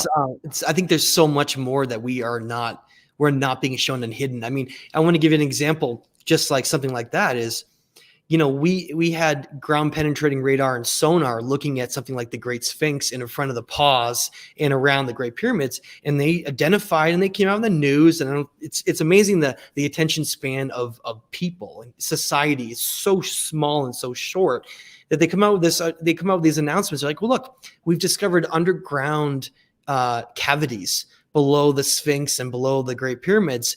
And we see them here, and look, isn't that exciting? And then, like a few weeks goes by, a month goes by, and then you never hear about it, and nobody asks, and nobody wonders what happened to those. And yet, if you go look at the Great Sphinx, and from different angles, and we know, and this isn't like just some little, sub theory, but go look, and there are at least 3 shafts that have been located, one underneath the front paw, one on the back side of the body, and then one right on the head, that there are definitive shafts that have been shown very clearly in you get pictures and in imagery. You want to see a video?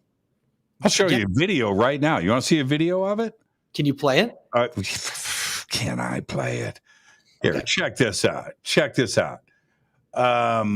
I'm just going to do this really, really fast, And everybody, then we'll talk about it. because it's a long video. But all right. So let me mute it. We don't need to hear it. Okay, it's muted. Okay, so Matthew, Here we go. I'm walking around. I'm by myself. Okay. All right. Let me mute this first. There's the Great Sphinx. Okay. Okay. So now I walk around all the way around it, and I come around the backside. That's the tail. And right? there's the back entryway. Yep. Yeah. Well, hold on. I'll show it to you. It's right here. There it is. Yeah. See? So I open this Someone up. opened it. Did you do that? Watch. That's me. That's my hand. I open it up. There we go. Stick the camera down there. Now, the trippy thing is there's 2 shafts here. Okay, there's one there. Could you go down there? And but I'm not going to prison. And definitely go down there. So here's the thing. you hear talk about this, right? But it doesn't exist. There's nothing there. Well, boom, there it is. I just showed you a video. There. Yeah, exactly. And so I'm shooting I'm taken by surprise by this. So I did stick my cell phone in the hole, and there's one shaft that goes straight down. There's another shaft that goes out towards the front of the Sphinx. There's two. The one that's going down, you can't even see the bottom of it.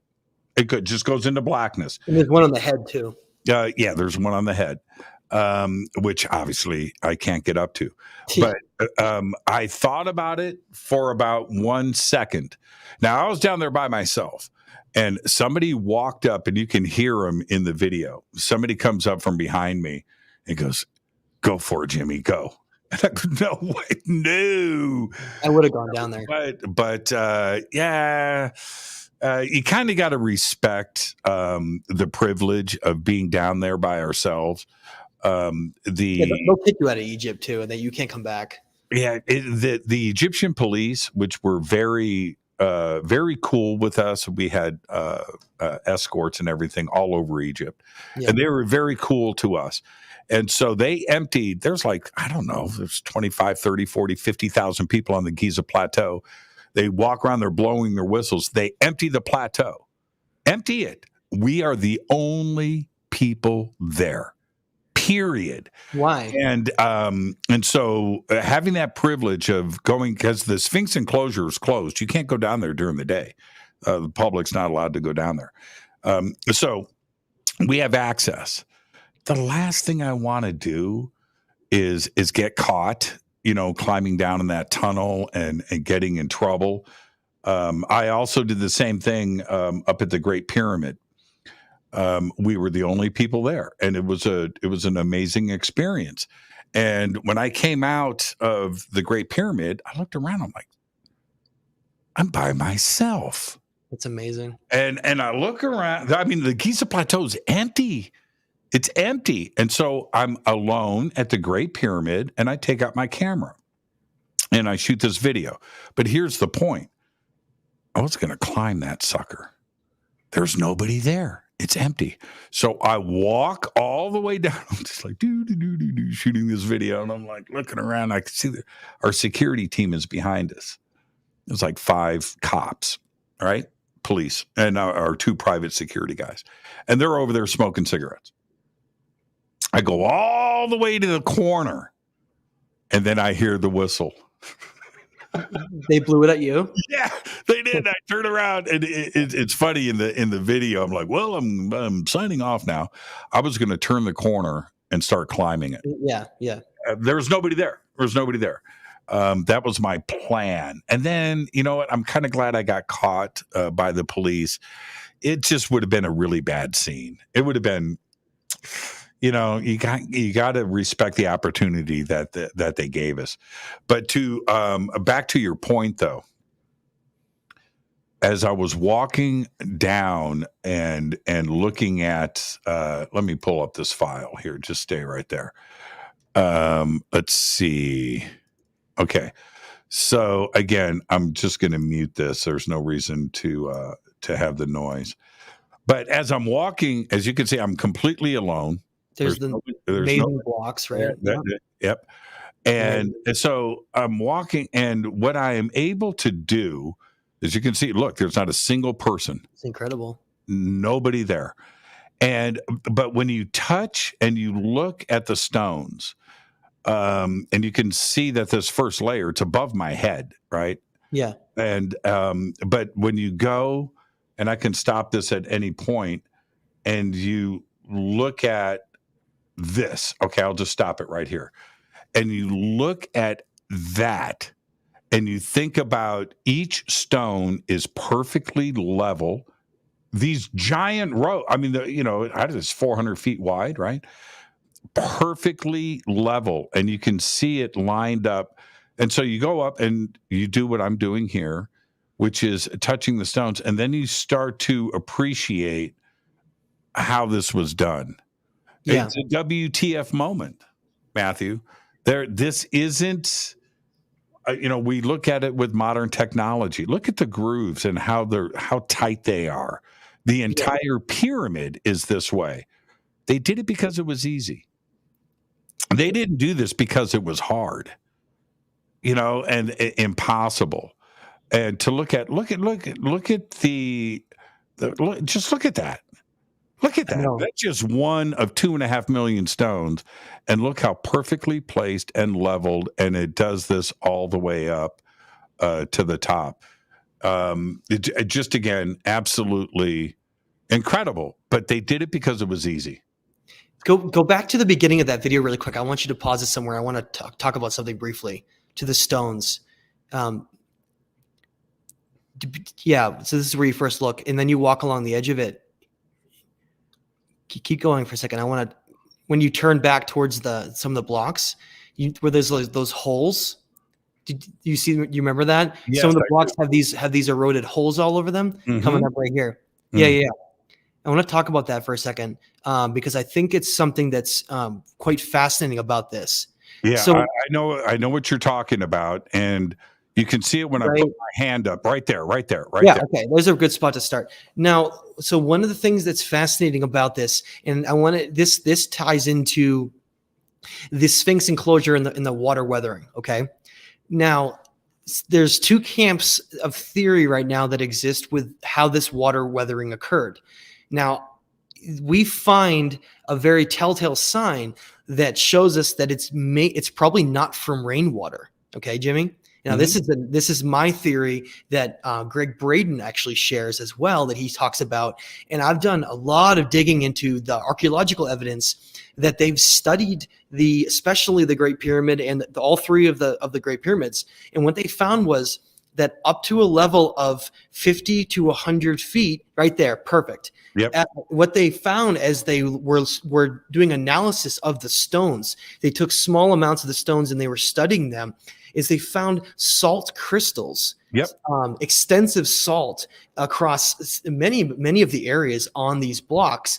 And when we look at the earth changes during the Younger Dryas catastrophes, during the end of the Ice Age, we find descriptions of a massive flood in ancient stories around the world, right? Ebla, or in ancient Sumerian libraries like in the Ashurbanipal library, and in cultures around the world, they talk about a great catastrophe that ended with a flood, okay? Now, when you look at the upheavals of these tectonic plates during that time period and all these dramatic things going on, and the fact that there's saltwater incursion, I mean, some of it's very extensive, and they found it way up, but then it stops. So it wasn't like it's just on the entire pyramid. It was only to a certain level, and that level was consistent across all three of the Great Pyramids, right? The largest, the first, second, and third. You can see it. Matthew, when you stand back and you look, you can see the difference in coloration. Yeah, and so what that means is that the weathering that we find in the Sphinx enclosure, as well as this type of erosion and the salt incursion on the pyramids, points me towards more of the theory of a massive tsunami that came over Egypt, and then the waters flooded the area, and then it would stay there for a while, right? If you have a flood come in from large tsunamis, the water takes quite a while to recede. It doesn't just come right back out. It'll sit there for weeks, if not months, and just be there, and then it'll evaporate. Now that evaporation is what leaves the salt behind, because you can't. Yeah, exactly. Now that type of erosion where you have the rock, these are limestone blocks, okay? There's granite blocks above the King's Chamber, but the majority of the blocks on what are known as the outer casings in the Great Pyramid and the other pyramids are made with limestone. A limestone erodes the fastest if it has salt water that invades it, because basically the crystallization gets in and goes in and does a lot of the chemical processes in that. But where your hand is right there is showing some of that erosion and some of the influences of when you had salt water that was basically flooding over these chambers. Now, Armando May also did an analysis of some of the subterranean chambers that they found saltwater crystals as well, which just shows you that the entire Giza plateau was flooded with ocean water at one point, and that slowly receded. And so I love that you showed this, because I think it's an incredible theory, because I really think that it ties in to us starting to understand a little bit better to what could have destroyed these civilizations that created these structures. Yeah, it's something that when I walked along here and started to see this, because some of the stones up higher don't have any of this. They're much smoother, and then everything down below has got this bubbling, like that's it. Where like the water reached a certain level. Yeah, and you can see it if you back up. Let me see here. Hold on. Let me go forward and see if I grab. Again, look, I'm by myself. Isn't that a trip? That's amazing. Yeah. Not a single. It's so quiet. That's our 2 tour buses. Everybody is inside the King's Chamber, and there's the security right there. That's it. And no one in the mainstream is talking about that saltwater incursion, because how could you get that without some kind of a flooding situation occurring with the ocean? Yeah, if we go back here, I'm going to do this, and then I'm going to pull this video down. I do a shot right here. Okay, and it's oh, you can't see my pointer. I'm sorry. You can see the discoloration change right there. Yeah, you can see it. You see where the blocks start to get smaller, just because of the distance away. There's almost like a line. Yeah, you could see that right there. You can see it. You can see from the Giza Plateau when you're back up off of the pyramid. You can see it on all 3. I've thought about that a lot. Why is there a line there? You know how it is, man. You have flood damage come into a house, and you go and you see, well, you know exactly where it leaves like a line of, exactly. Yeah, and that's what you see there. Here is another point that when you go around, it's not just Egypt, but Egypt is a good example. But it is Syria, it is modern day Turkey, it is Jerusalem, it is Lebanon, throughout Iraq. That you look around, Jordan and Petra, right? You look around at these incredible megalithic sites, and you have to just step back and go, who built this? Right. It's not the Atlanteans. That's not what I'm saying. Talking about numbers of people. Because if you go back to 3, 4, 5,000 BC, what was the population of Egypt? What was the population of Egypt? It was in the hundreds of thousands in the entire country. It wasn't millions of people. Cairo's got 35 million people today. Cairo wasn't there.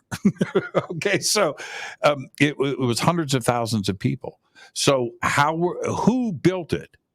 You had to have people building these sites, and that includes, Göbekli Tepe or Ebla. It took population. It took infrastructure. It took agriculture. It took organization. It took a government. It took all of those things, as well as the engineering and the quarrying technology and moving these stones. All of that comes into play. I'm talking about the population itself. If you have 300,000 people living in Egypt at 4,000 BC in the entire country, and you had 20,000 people building this pyramid, we're talking about what, every grown man, right?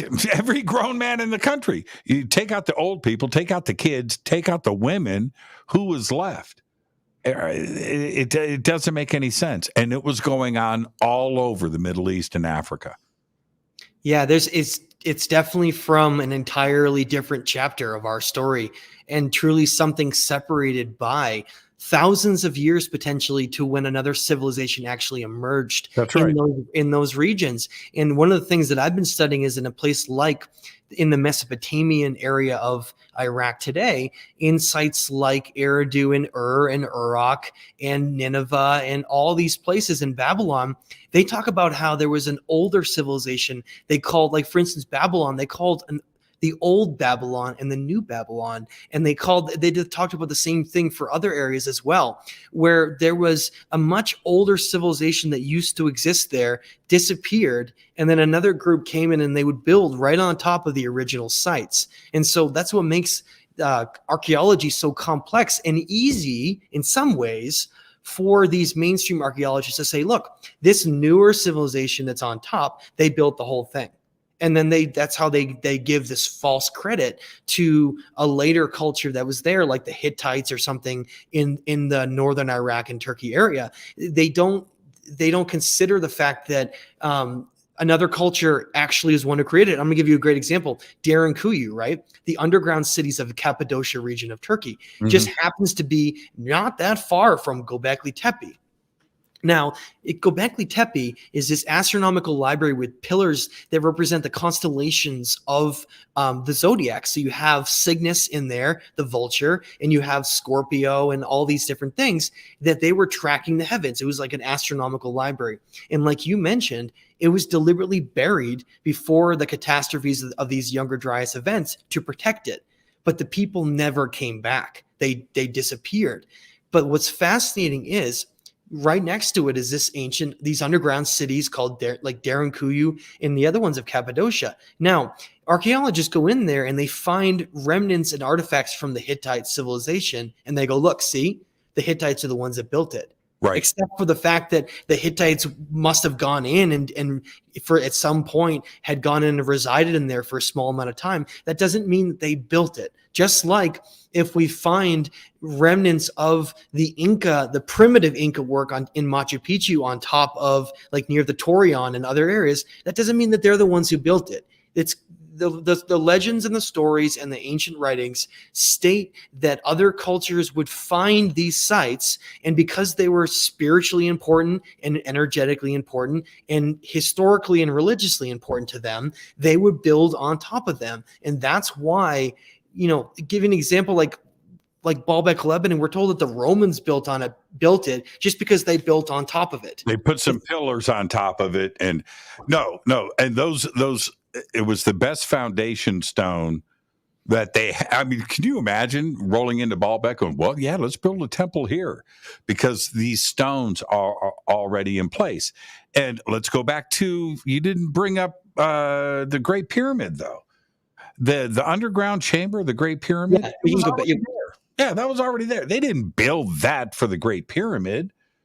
It was already there. No, they described Giza as being this mimicking of the constellations, right? So we know that the three Great Pyramids, if we look at the great work that's been done by others like John Anthony West and others like Robert Paval, where the three pyramids are mimicking the Orion constellation. Now, the Hermetic concept of as above, so below talks about how there's also this concept of underneath the earth in the underworld was critically important to them. You mentioned the underground area went in near Dendera. We have the Osirion. We have so many of these subterranean areas that have significant importance. But if we have the Sphinx, which used to be a lion, right, because the head is disproportional to the body, and we know that it's a lot older than the dynastic period, if that's facing Leo, which is why it was a lion, as a guardian for Giza, right? So it's guarding the pyramids, and it has subterranean chambers that go underneath that we've seen on sonar and radar, and we are not told where they go. It makes complete sense that there's an entire other section of subterranean chambers that exists far below that was incorporated into the design of that entire area. It's like if you have, for instance, if you had subterranean chambers that go down and connect to aquifers and water, right? It's being incorporated into maybe the purpose of those structures. If you're having some kind of an energetic purpose or some kind of a purpose using Nikola-like technology, right, to harness electromagnetism and energy, you would need to use water. Water would be a critical component of that. And so I think the story of Giza and the reasoning on why they built those has as much to do with what's below the ground as what's above it. And I think that's what we're missing. And it was around 1817, and the British arrive at Giza, and they start doing elevation and mapping, right? Okay, so they're doing this, And these images surfaced, and this was about 10 years ago, maybe 15. You have to look it up. So Colin Andrews starts to take a look at these elevation maps done by the British, and he sees in the northwest corner of the Giza Plateau, way up, there is what is called the bird tombs, and they're clearly represented on this map. Yeah. But on this map is a dotted line that shows an underground cave. Yeah, that goes down and apparently underneath the Great Pyramid into the plateau. So he goes 2 years in a row. He goes to look for this entrance, can't find it. And his second year there, it's an amazing documentary. It's like a 3-parter. Goes back his second year. They're done. They've been there for like 2 weeks. They can't find it. They're walking out. And Andrew on this show tells me the story. He says he's walking out and he sees something off to his left in the back of one of these alcoves. And he walks back. There's a little hole. It's like this big. Kind of pokes his flash. It's a cave entrance. So they open it up and, dude, it's a friggin' cave. Yeah. Endless aquifer down underneath the Great Pyramid. So they shoot the documentary. Zahi Hawass gets approached about this. Yeah. And he goes, no, nothing there. Nothing there. Nothing underneath there. No, nothing there. So what does Zahi Hawass do after Andrew Collins' video comes out?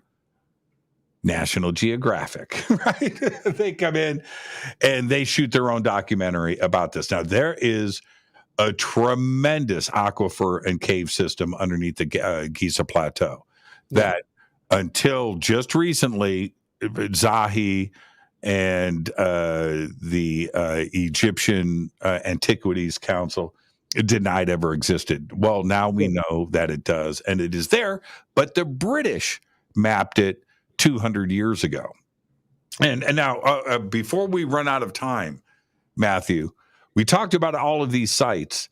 There's one other, to me, which is like one of the redheaded stepchilds. Ebla certainly needs to be part of the conversation. There's another one, though, and that's Karahunj.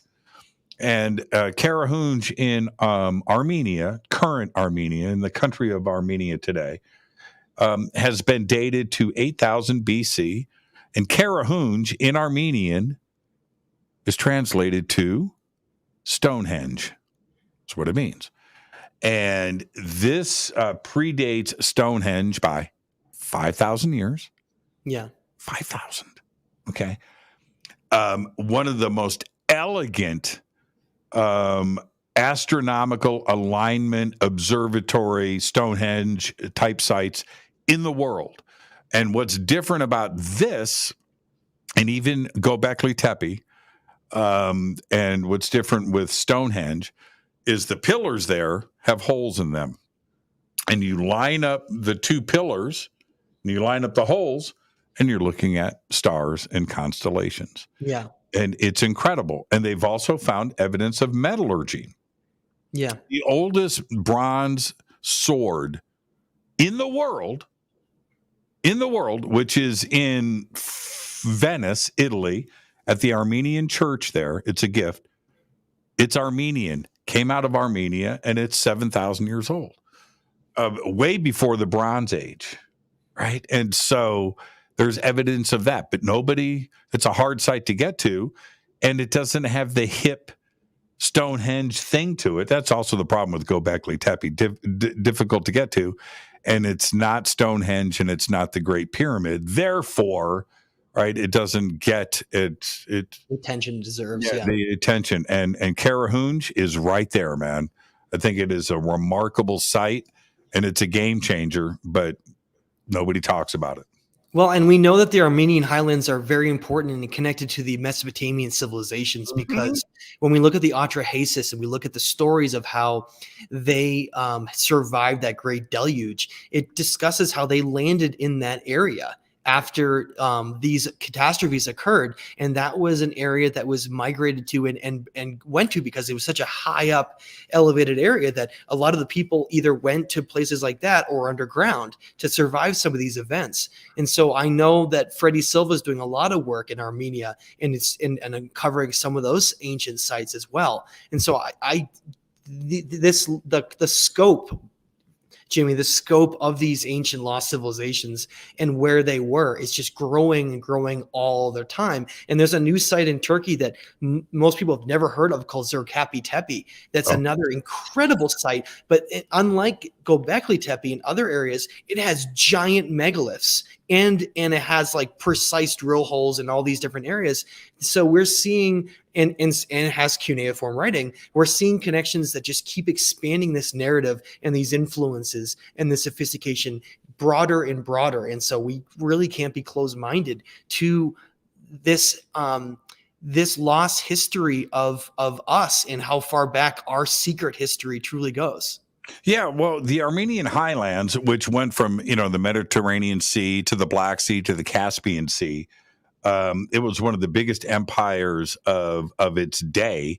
And you look at the king's list and the history of Sumer, Mesopotamia, and Armenia and the Armenia highlands.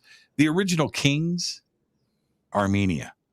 Now what Armenia is this big today. Armenian highlands went it's a landlocked country that's the size of Rhode Island, but back then all of Turkey was Armenia, the Armenia highlands all the way. So anyway, the history that goes back there, and we're talking about something like Karahunj, one of the first churches are monasteries in the world is right there. You also have Noah's Ark, right? And that's what I was referring to with the Atrahasis story. Yeah. That's all Armenia, and that's how far back this story goes. Yeah. But this true part of our history that stretches across and how far back it goes, nobody is courageous enough to go back and say this is how it is, because the dogma of Giza and Sumer and that was the dawn of civilization is so ingrained that it's too difficult to put the bus in reverse. Well, that's what people like you and I are trying to do, right? That's right. Matthew, when's the new book coming out, man? Well, I'm happy you mentioned that. Billy Carson and I are going to be taking pre-sales in the next week or two, and it's going to be coming out in the new book, The Epic of Humanity, is going to be coming out in the next couple weeks. So I'm really excited to release that because there's not a lot of books like that that delve into those topics that have multiple authors. I think Andrew Collins did one, but there's only a couple out there that have done that. And I'm excited, and I am proud to say I've included even more ancient text, Gnostic, Egyptian, Sumerian, from around the world that I believe it's the most amount of ancient text of any book ever written. So this is like a scholarly type of book as well for referencing if people want to learn about the epic of humanity and how far back it goes, but also not only have like the geologic and archaeological evidence, but to be able to read these important passages from these ancient texts, from what those cultures said and about how it links this entire story. Now, forbiddenknowledge.com, forbiddenknowledge.tv, you got your series there too as well. Mystery School of Truth. Yep. And can you also pre-order at thestageoftime.com?